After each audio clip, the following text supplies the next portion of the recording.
Good morning, Matt. Thanks for that incredible introduction I there. do what I can. Well, and good morning, everybody out there in the Acts Ministry viewing audience. I hope everybody had a safe and wonderful Thanksgiving. I know we did. My family and I, we jumped in the minivan on Wednesday morning last week, and we drove out to Dayton, Ohio, to see our oldest son and his wife.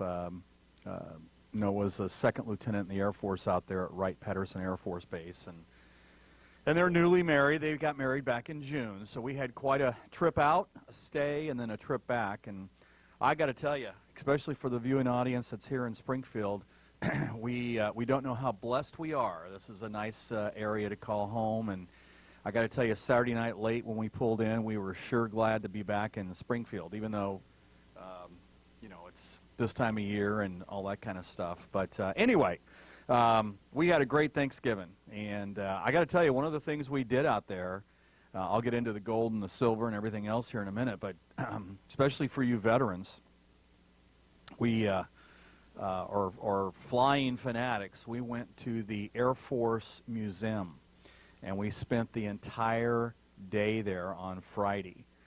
To the point where I almost had to be carried out on a stretcher. We walked so much. I mean, that is an amazing facility. If you haven't been there, you need to go there because it is 17 acres of planes, history, space.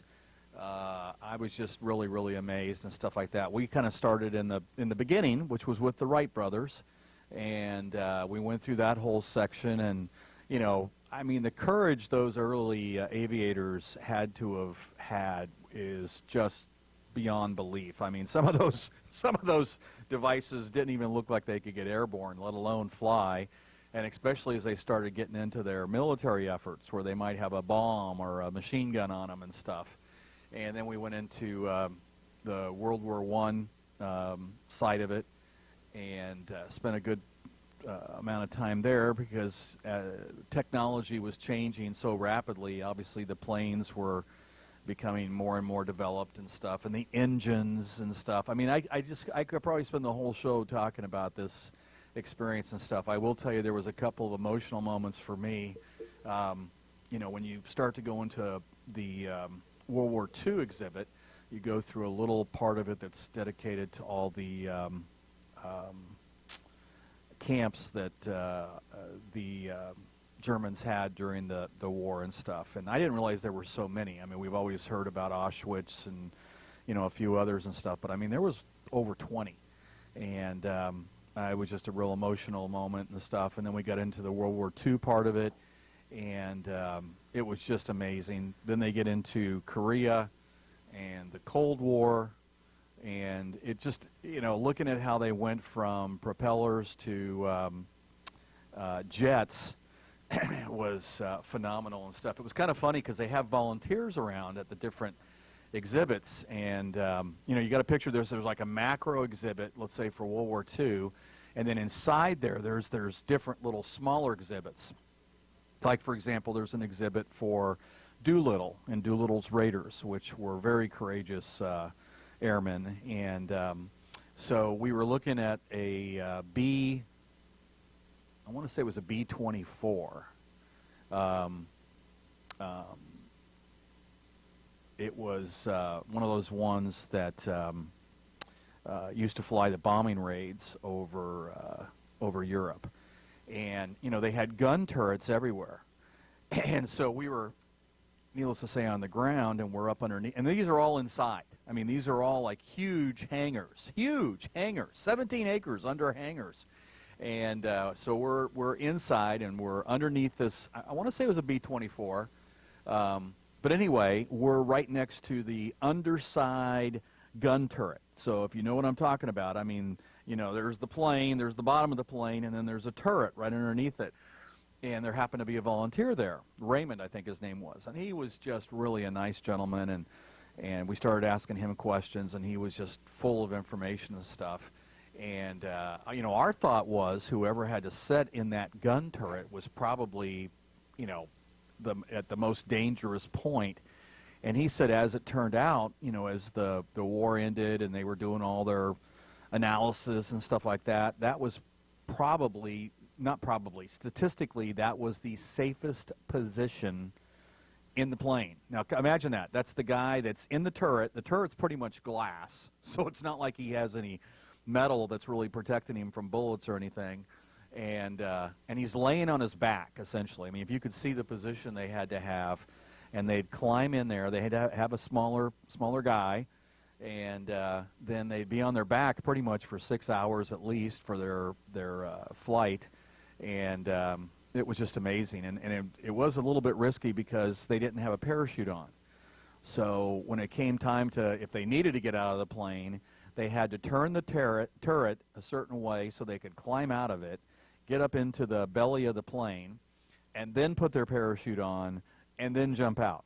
So, I mean, you know, that generation of Americans and now veterans is just incredible. Some of the things they did and went through for us and our freedom and so forth. And then they went into the Vietnam era, and that was, you know, obviously just very, very full of information and stuff like that. There was the part that was dedicated to missiles and missile silos and warheads.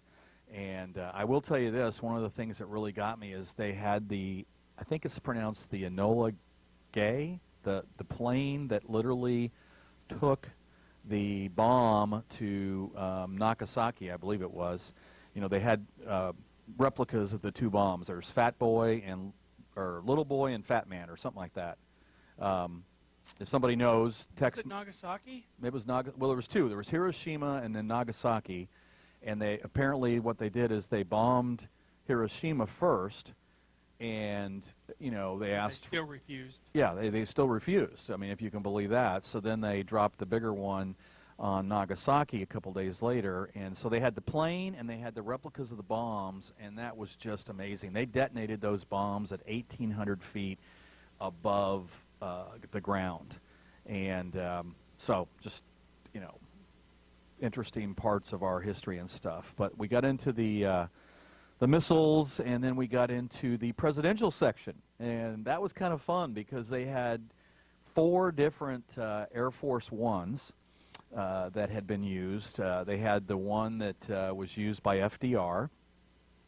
They had the one that was used by Eisenhower, Truman, and then they had the one that was used by JFK and LBJ. And, you know, so they had them open where you could go through them. And then they had some of the smaller ones there. Like, for example, I guess LBJ, he when he got down into Texas, you know, for some of his shorter flights, he had a little, a smaller jet. And it was about the size of like like a Falcon, if you're familiar with that size of jet. And he called it the Air Force 1/2. And I thought that was kind of funny. But he liked to go around on that. And then there was the Lady Bird plane that was a prop, but apparently that's what she liked to take down to the ranch. And it was just really, I mean, a fantastic day of going through not only U.S. history, but aeronautical history and stuff. Here's something I didn't know. There's a lot of things I didn't know, and I learned that day. And so that's why I'm so jazzed, and we're spending some time, you know, me sharing this with you and stuff, is at the end of World War II, they had little mannequins with the uniforms for, like, the U.S. Air Force and the Japanese Air Force and the Luftwaffe and the British Air Force. And I didn't realize that Brazil had an Air Force that was involved in World War II. And then here's one that's even news to me. Mexico had a Air Force that was involved in World War II. So, I mean, I'm going to have to go find some history books and read up on how they were involved and all this kind of stuff. That's all new to me, too, so don't feel bad, Tony. Brazil and Mexico had Air Forces. Who would have thought? I know. And what kind of planes did they have? Well, I mean, they didn't have the planes on exhibit. They just had a mannequin with the uniform and a couple of the little accessories and stuff like that. And I was amazed. I mean, it was a great day. If you're anywhere near Dayton, Ohio, and have a few hours, and by the way, the admission is free. The parking is free. I mean, you know, there's plenty of places if you want to make a donation or something like that, you sure can. And I would highly, you know, kind of recommend that just, you know, to kind of support the museum because, I mean, it is phenomenal. And I can go on and on and on and on and stuff like that. Now, this one guy I told you about, God, what was it? I want to say Ryan. Or no, Ray. He was the volunteer underneath the B-24 and stuff. And he was a funny guy, and we got to talking a little bit off, and he had a couple of jokes and stuff. And this one joke I got to share because it's kind of clean, so I think it'll be okay on the Acts Ministry Network and stuff like that. But he said, you know, there was this couple, and they were in their 60s, and they were, you know, on vacation. They were walking along the beach, and they came across the proverbial, you know, bottle that probably has a genie in it. So they bend down and they pick it up, and they rub the bottle, and out pops this genie. Sure enough, and you know, they're amazed, but they're excited because, you know, they know that hopefully there's a wish that'll be granted. And so the genie is very polite. He thanks them for, you know, allowing him to escape the bottle, and he would grant each of them a wish. And he turned to the wife, and he said, okay, I'm going to start with you, ma'am, you know, being the wife and everything. What is your wish? And she said, well, you know, I have always wanted to travel, and I would love to have paid for airline tickets to all of the exotic destinations in the world, and then once there, reservations and paid for stays at all of the most exotic hotels and resorts in the world. That would be my wish. And the genie, you know, he does this thing like this and does this, and, you know, bam, right there at her feet is this case, and it's full of all these tickets and itineraries and reservations for the different resorts and so forth. And she is just thrilled because, you know, they love to travel. They're 60, you know, they're doing that stuff. And so then he turns to the husband and he says, sir, what would your wish be? And he goes, well, Jeannie, I have always wanted to have a wife that was 30 years younger than I am. And the genie says, are you sure? And he goes, yes. And so the genie does this, just clicks like this, and the guy was 90, like that. So the wife was still 60, but now the husband is 90. And I thought, okay, there's a perfect example of being careful what you wish, or be careful what you wish for. You just might get it. Anyway, okay, enough with all that nonsense. I'm excited to be back. We didn't have a show last week, and I missed being here to visit with everybody. Let's do this. Let's jump into the stewardship part of the show, because this may be the thing I miss the most. I really like the stewardship part, and this is the last lesson in this particular stewardship class.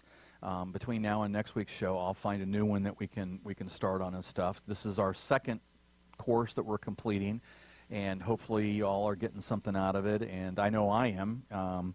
But this one is the last course. It's titled His Stuff.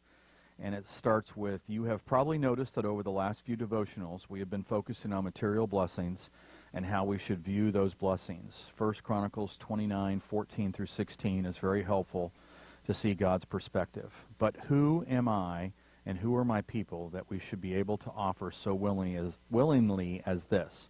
For all things come from you, and of your own we have given you, for we are aliens and pilgrims before you, as were all our fathers.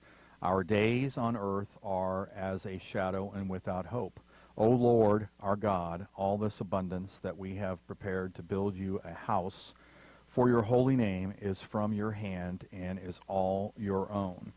In these verses, King David is actually talking to the Lord as an offering is being received, and resources are being collected for the building of the temple, something his son Solomon is going to achieve. We see that David recognized that everything he had, everything the people had, literally belonged to God. They were just giving back. They were just giving God back something that belonged to him in the first place. I am going to let you in on a little secret. You and I are just stewards, and one day the owner will call us into account for how we handled his stuff. Every one of us will give an account for our stewardship of his possessions. While he gives us richly all things to enjoy, he is going to ask you if you did what he told you to do with his stuff.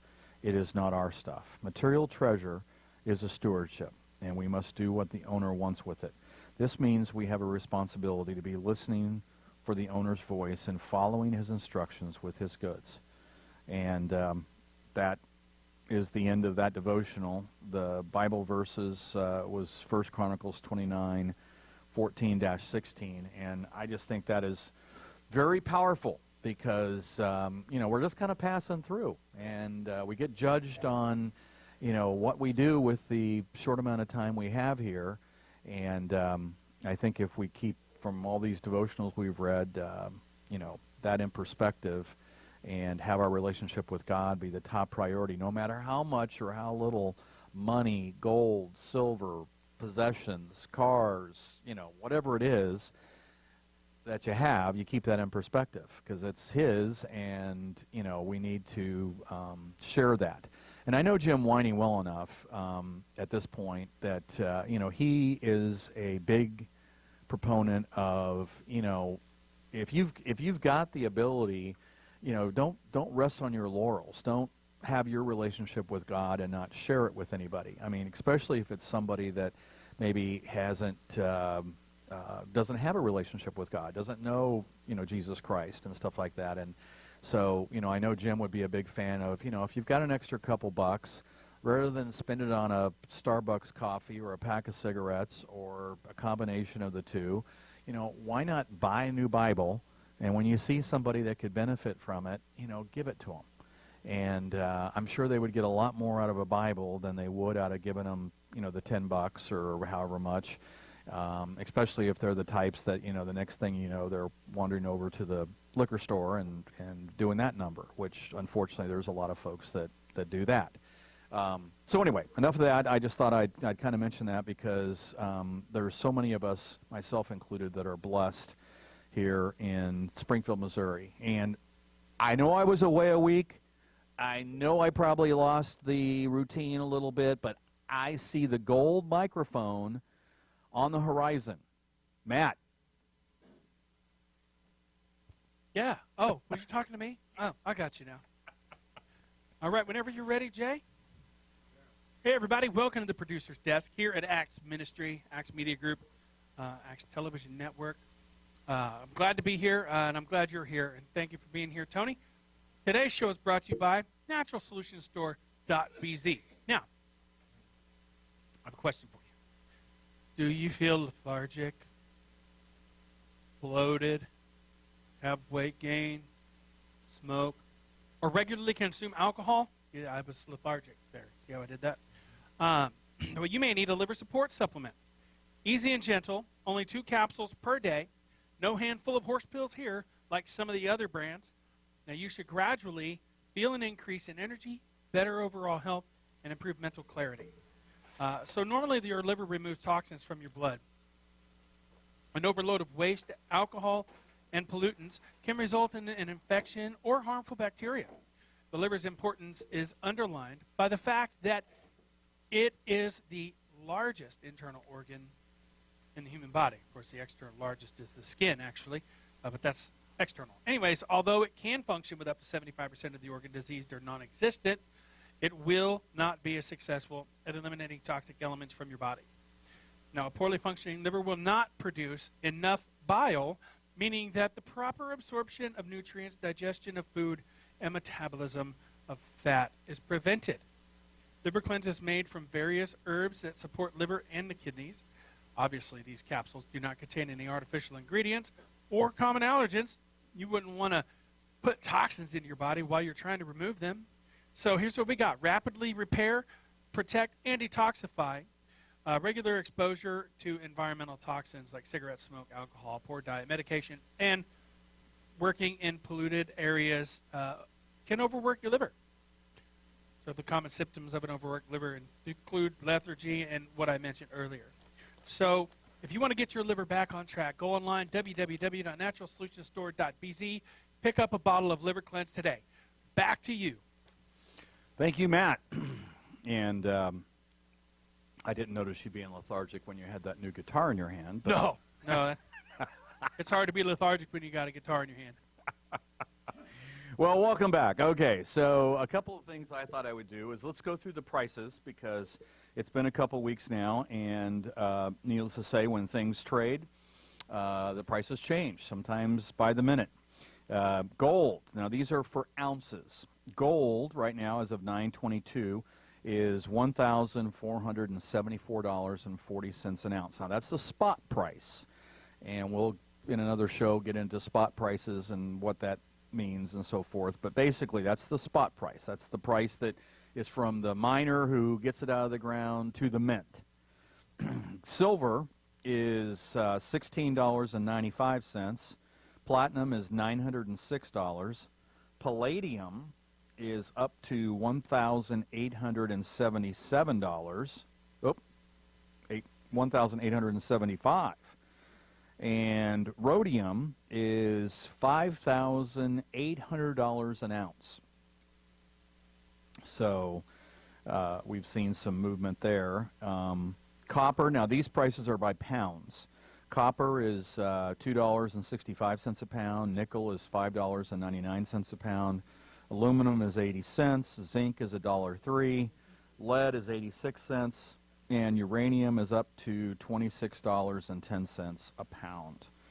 And crude oil is $58.24 a barrel.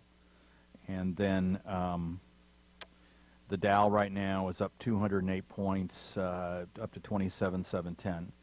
And, you know, I don't know about you, but, you know, a couple of things I watch the news constantly, and there's times where I threaten to stop because some of the stories of what goes on in our world just are so upsetting.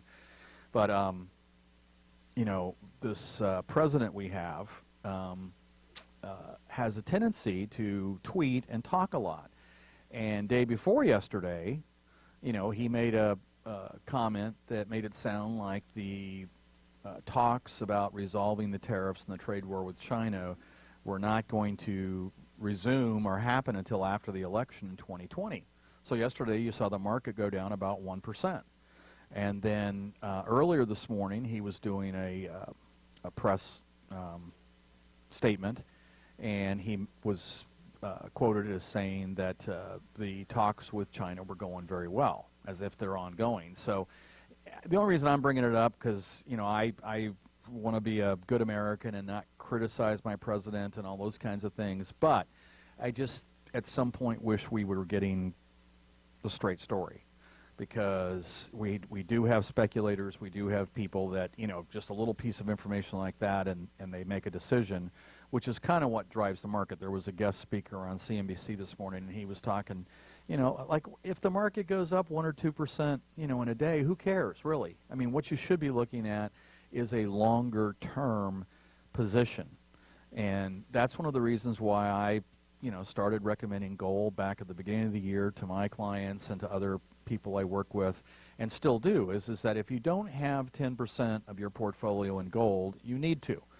And it's, you know, one of those things where you need to, because when the market goes south or we have bad markets, like a recession, for example, gold will perform better, silver will perform better than most of the other alternatives. And so by having that in there, when you've got, you know, things going down, you've got something going up, got the mic there, going up, and then overall your performance could be a little better than if you're 100% in one thing. I mean, the bottom line, I guess, is you want to make sure that you don't have all your eggs in one basket.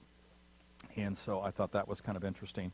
The other thing that came out, which I hope I can repeat this as close to accurate as possible, is, and I think this was last night's news, excuse me, there was a story where President Trump was starting to enforce some tariffs on Brazil and Argentina, and mainly on their agricultural products that they want to market and bring into the U.S. And here's why. Both of their currencies, Argentina and Brazil, both of their currencies have been clobbered.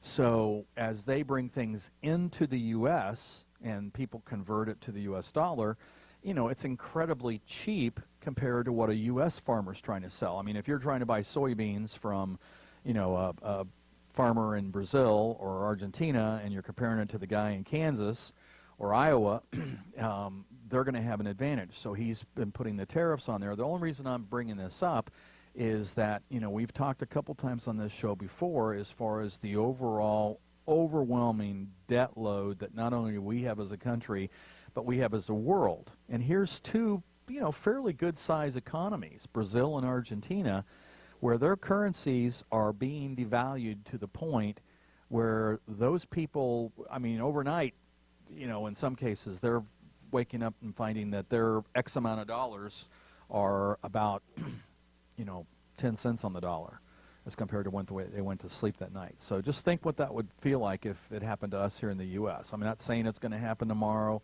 Hopefully it never happens.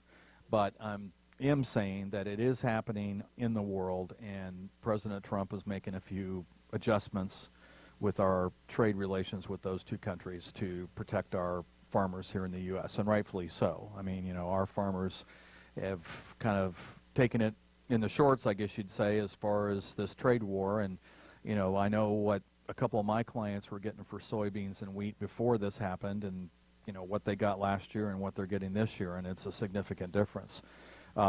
So, anyway, with that said, let's roll into another thing I like to do, which is... Oh, here's one. I guess if I had my phone set up and we could listen to it, I would. We don't have to, guys, but I'll just tell you, we'll play this next week if it's still pertinent. Trump's idiotic trade policies will destroy us. Here's how, according to Doug Casey. So you'd think I planned that, talking about the Argentina and Brazil thing, and then bam, there's the headline on this video. If you're interested in the video, just I would plug in Doug Casey's interview on Vitco, V-I-T-C-O, and you can probably play that. The one before that was with U.S.-China trade resolution stalled. Will this roll global economy? And on and on and on. I mean, there's a lot of headlines like that. Another publication I like to look at, which I'm going to turn to real quick here, is my one that's got my favorite author, Egon von Geyser. He's over there in Switzerland. Now, here's an interesting one.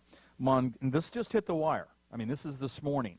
Red hot, just got released. Mongolia buys 14.4 tons of gold in the first 11 months of this year. Mongolia's central bank announced on Tuesday that it has bought a total of 14.4 tons of gold from legal entities. I'm glad that they felt it was necessary to put that in there, and individuals in the first 11 months of this year. As of November, the bank's average gold purchase price was about $47 U.S. per gram, the Bank of Mongolia said in a statement. Purchasing gold is said to be one of the key instruments for the Asian country's central bank to increase its official foreign exchange reserves. The Bank of Mongolia has been striving to ensure economic stability by consistently increasing its foreign currency reserves. The country's foreign exchange reserves reached $4 billion at the end of July. The central bank aims to increase the reserves to at least $6.5 billion in the medium term. So, I mean, you know, how many people really think about what's the Central Bank of Mongolia doing? You know, I mean, I don't know if any of us really have prior to me citing this particular article. I mean, most people, when they think of central banks, they're thinking of the U.S., they're thinking of all the major countries in Europe, Japan, China, Australia, you know, just to name a few. I mean, that probably covers, you know, 7 to 12 different central banks right there. But here's a little bitty, I mean, I'm saying a little bitty. I may be wrong if I could see a chart with it compared to everybody else. But, you know, Mongolia, 14.4 tons of gold in the first 11 months of the year. Now, why do you think they're doing that? I mean, yeah, they're shoring up their foreign currency, but you know, at least with what the article says and stuff. But I think if you look at all the publications that follow precious metals, you will see that all central banks, ours included, are buying gold at record paces. And you got to think that the people that are making those decisions are probably privy to information that you and I still don't even have. And that also, is one of those things that I learned a long time ago, back when I got into the brokerage business back in 1983. I was with a firm out in Santa Clara, California, and they'd come out and they'd say, "Oh, hey, we need to sell this stock. It's coming public," or, "We've got this special going on this stock," and we were all new rookie brokers, and so we'd run around and sell it to everybody we knew, and a week later it'd be down 2 points or 3 points. And I'll never forget, I went into my branch manager one time, and I was like despondent because I had sold a particular issue to everybody I knew, and it was down 4 or 5 points. And Ken's first response was, "Well, if they liked it at 32, they're going to love it at 28." And I was like, I was horrified. I was like, oh my God. But what I found out later is, the institutional side of the company, they had a huge position, and they were looking for ways to get out of that position. So why not tell the retail side that it's a great deal? And that's where I got a little bit skeptical about some of the things that happen on Wall Street, is that, who knows it and when do they know it? And so without going farther down that rabbit hole, I'll stop there and just say that, here's a central bank that nobody's probably even thought of, and they're scooping up 14.4 tons of gold in 11 months. So I thought that was kind of interesting. The next story is Victor turns 10,000 into $1 billion in 6 moves. Let's see what that is.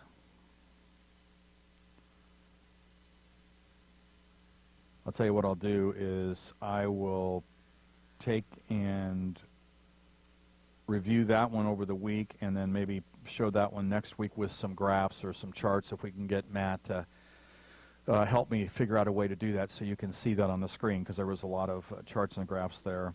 The UK can't be trusted with gold. Top Slovak party leader says. And then my favorite, where is he? There's Mr. Egon von Greiser. Risk grows exponentially. Hold 50% or more of your assets in gold. I actually saw this one last night.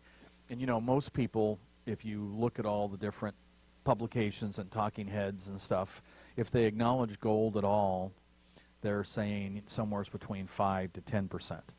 And here's a guy that works in Switzerland and Zurich, and he manages billions of dollars for Matterhorn Investments, and he's now coming out saying to put 50%. So there again, I will take and look through that and find out exactly what all the particulars are, and then work that out. Well, let's just see here. I'll kind of go into this pretty quick. I've got just an extra minute. In this interview, Brian and Daryl Paynes reconnect with Egon von Greiser of Matterhorn Asset Management at the Gold and Alternative Investment Conference in Sydney. Debt continues to grow exponentially, and consequently risk is growing at a super exponential rate. So what's been the response to date? Just print more fiat currency and increase the bubble. Also, they discuss debt grows exponentially, risk grows super exponentially. No system as fragile as today's world financial system. China as the next superpower in the world. Governments don't like gold as it reveals their deceit in mismanaging the economy. Governments continuously destroy paper money, down 80% in this century. Importance of holding 50% or more of your assets in gold. Gold is as cheap, undervalued, and unloved as it was in 1970 or 2000.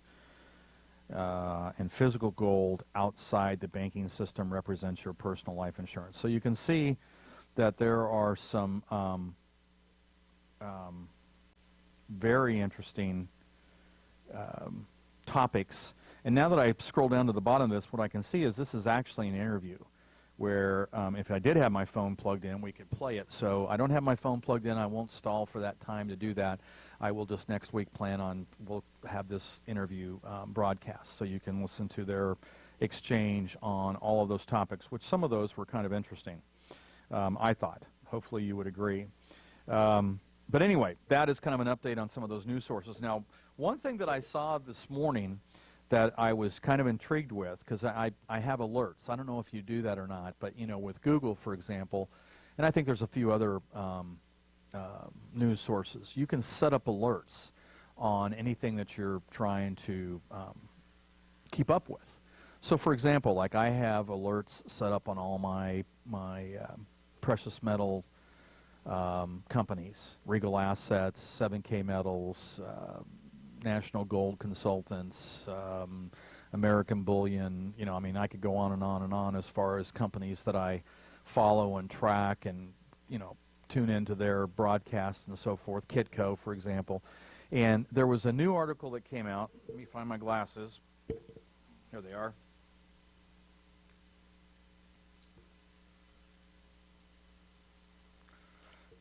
And this was 2020 gold, precious metals. New site is resource, just that's been launched. That's what it is. And it says a new site has been launched called Investments Buzz, showcasing how to diversify a retirement or investment portfolio. It covers the power of precious metals and crypto ahead of 2020. Let me see, on the Newswire. A new site has been launched called Investments Buzz, showcasing how to diversify a retirement and investment portfolio. It covers the power of precious metals and crypto ahead of 2020. The new site explains that the financial outlook going into 2020 is fragile. For this reason, it's a good idea to create a diversified retirement portfolio, launched to help inform people as to the best way to create a diverse portfolio. And it just goes on and on and on. Now, I will say that I went ahead and went into the article and I clicked on the links, and there's two reasons I'm bringing this up. One is, what have we been talking about on this show now for 2-3 months, since I guess it was July? Just exactly some of this stuff. And, here's somebody that's launching a website today. So, we're a little bit ahead of the curve, I guess. The other thing is I would warn you on is anytime you see stuff like this on the internet is, be cautious, because I went in and I clicked all the links, and all the links go to somebody's website that's trying to sell gold and silver, which is fine, but in other words, I don't know if this is necessarily newsworthy as more than they really were looking for a way for a free ad and stuff like that. I mean, I kind of like these folks that, are really trying to give us real news as compared to fake news and, keep everything in mind as far as the different markets and stuff. And with that and said, I got to thinking about it on my trip. I do some of my best thinking behind the windshield. I used to travel the Central Time Zone. In fact, that plus Michigan and Ohio and the Rocky Mountains, that's how much of a territory I had as late as 2008, 2009. So I had a lot of time in planes and behind the windshield to read and think and stuff. And so I got to thinking on this trip back from Dayton on Saturday that, there's probably other things I should be mentioning in this show. I know we classify this as the new gold standard, and its objective is to talk about alternative investments and things like that, alternative assets, and I think there's a place for that, but there's also a place for probably some other information, and it might be things that are more of interest. Like, for example, we now can handle Medicare Advantage plans. So if you're in that area and, need help, give me a shout. My number is 417-755-0700, or you can reach me at tony@thegoldaffiliate.com. You can go to Medicare.gov and plug in a few pieces of information like your zip code and your age, I think, and it will pull up all of the Medicare supplements and Medicare Advantage plans that are in your area. So that's Medicare.gov, and that'd be a way to see, make sure that you're getting the best value for your dollar and or coverage and stuff like that. So that's that. Now, as far as interest rates, I got to thinking about it. One of the companies that I represent on the insurance side of the world usually has the best interest rates for 3-year, 5-year, and 7-year fixed annuities. And if you're familiar with annuities, you know that's an insurance product. It grows tax deferred. It has some other features and benefits. If you're not familiar with annuities, they're called multi-year guaranteed annuities, hence the 3-year term, the 5-year term, and the 7-year term. But they are much like a CD in the fact that they give you a specified interest rate, but in this case, that interest rate would be tax deferred. You would not have to report it on your income tax at the end of the year when you get a 1099, because you won't get a 1099. It's tax deferred until at some point in the future you decide to start taking money out of the annuity. And but anyway, just real quick, the company breaks it down on if you have 15,000 to 50,000, 50,000 to 100,000, and then 100,000 or more. So they've got 3 what we call break points. And so let's just look at the 3-year one, for example. If you've got 15,000 minimum to, I guess, 49,999, they're paying 1.05. If you've got 50 to 100, they're paying 1.65. And if you've got over 100,000 for a 3-year time frame, they'll pay 2.35% interest. If you are looking at the 5-year one, the 15,000 to 49,999 is 1.7. The 50,000 to 100 is 2.2, and the amount for over 100,000 is 2.8, which I will tell you in their rate structure, which I'll finish here in a minute with the 7-year one, but that is the peak of the yield curve, is if you've got over 100,000 and are willing to put it into a 5-year fixed annuity with this company, they're paying 2.8%, which is pretty good, especially when you realize that you don't have to pay taxes every year on it because it's tax deferred. Now, on the 7-year one, just to kind of complete this part of the show, the 15 to 50 is 1.95, the 50 to 100 is 2.45, and if you've got over 100,000, it's 2.75.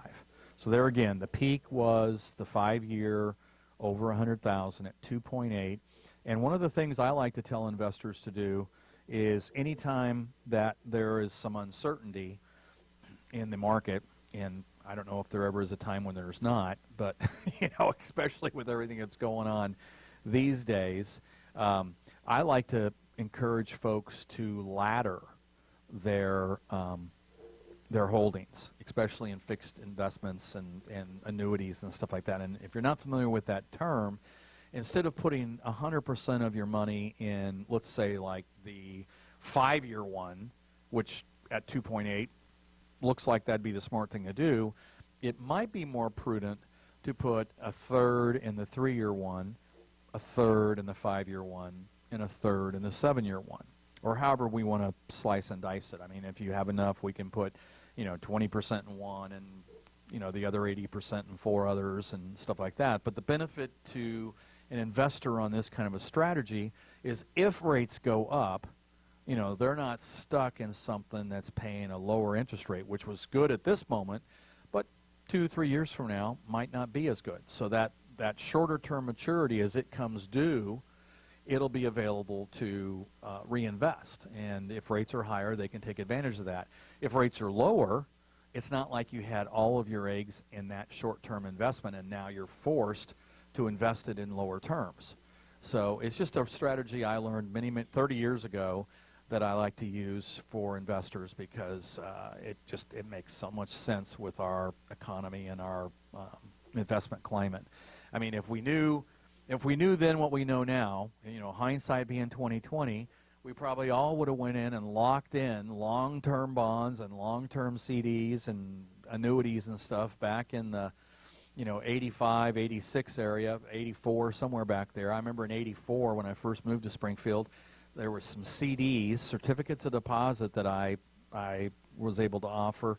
They were paying 14.5%. So, but, we don't have hindsight like that. I mean, we don't have that 20/20 vision on the past. I mean, we've, got to deal with what the market's willing to give at this point. And but anyway, that closes my part of the maybe an alternative to gold and silver or something to go along with it, especially if you're very conservative.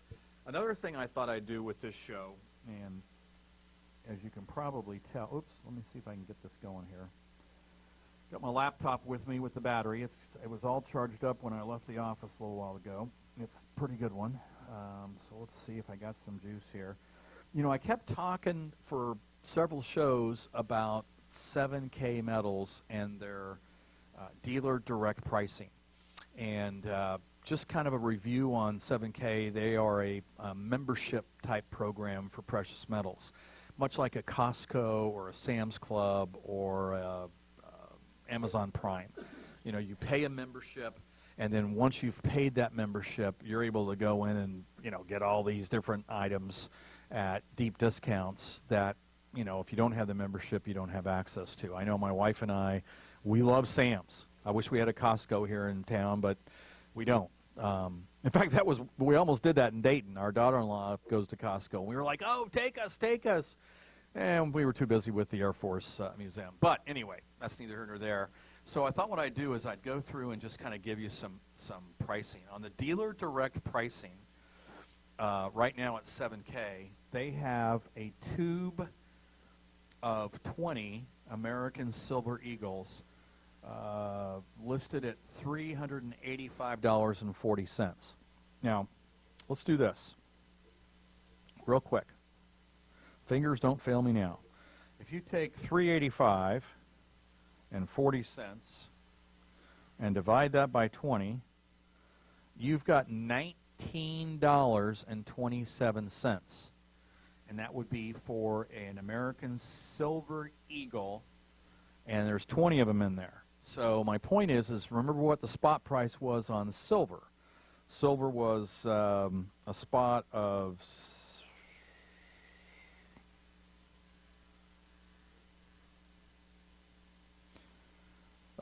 at this moment, $16.89, and we're talking about being able to buy American Silver Eagles at $19.27 a piece.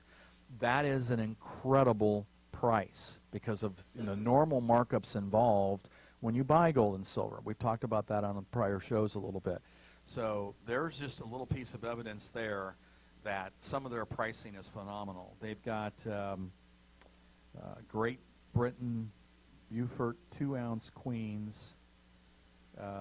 So I guess that's 2 ounces, and it's $40.24. So, you know, divide that by 2, you got $20.12. Still, very, very good. Not as good as the first one, but very, very good. They've got Buffalo Silver Round by 20, one 10-ounce Buffalo Silver Round times 20, and that's $23.92. So, I mean, the dealer direct pricing is phenomenal. One 10-ounce Liberty Silver Round times 10 looks like it's $23.92. And then here's one to pay attention to. They've got 50 peso Mexican gold coin. Now, forget that it's a Mexican peso gold coin. The important part is it's a gold coin. And it's $17.85.59. And remember what the spot was on gold. Wasn't it like $14.75? Let's see if I can find that real quick.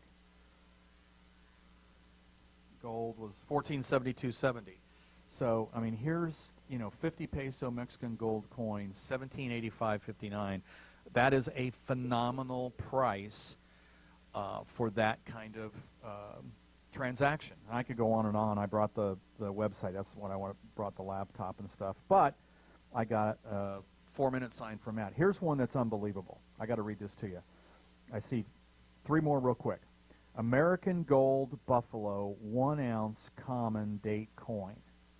So you've got 1 ounce of gold, American Buffalo gold, $15.17. So spot is $14.72. This is 15.17. I mean, think about that for a second. That's 28.17, $45 over spot for an ounce of gold, and it's an American Gold Buffalo. American Gold Eagle 1 ounce common date coin, 1521.73. I mean, I could go on and on and on. If you're in this club, the 7K club, and then one way you could get in is you could always call me, 417-755-0700. You could go to the website, www.thegoldaffiliate.com, and you'll see the menus to look at the pricing. The dealer direct is where I'm at. And with that, how much time we got now, Matt? About a minute. A minute! What can I do in a minute? I don't know, but I can say thanks, and I can say that I'm very grateful for a chance to be on the air with the Acts Ministries, Acts Media Group. I'm always grateful for Dr. Paul allowing us to come in and visit with you all on a weekly basis. Obviously, Jim Whining and Pam Whining. I hope everybody had a wonderful Thanksgiving, and I hope that everyone out there in the viewing audience supports the Acts Ministry. They do some incredible, incredible things, and they have some wonderful ministries like the one that Mr. Pearson runs, and that is for veterans. And we've done a show on that. And with that, I think I've probably exhausted my time. Thank you so much, Springfield. Thank you so much for the viewing audience. We'll be back next week. Some of the things I mentioned I'll have so we can listen to that one interview. And other than that, have a wonderful, a safe week. Enjoy this next week. And remember, Christmas is right around the corner. So maybe some of this gold or silver would be a nice alternative gift for somebody. And with that, thank you so much.